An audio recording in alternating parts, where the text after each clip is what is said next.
Wooden floor, tiles, front door. So dito meron tayong dalawang toilet. Yan yung unang toilet. Tapos dito sa kabila merong toilet, shower. Dito na rin yung laundry area. Alright. Tapos pakita ko sa inyo yung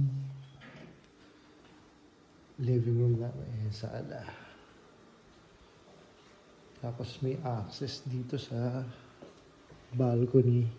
Connected dyan sa room namin sa master's bedroom. Ayan, may tambahan sa labas. Cabinet talaga na stocks. Mayroong fridge, microwave.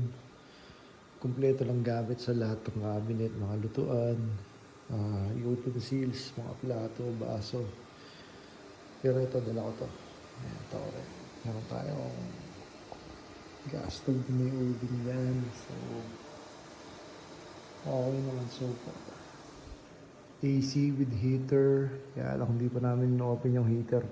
Tolerable pa naman yung lamig. Meron tayo dining table. Rice cooker ng tropa. All good in the hood.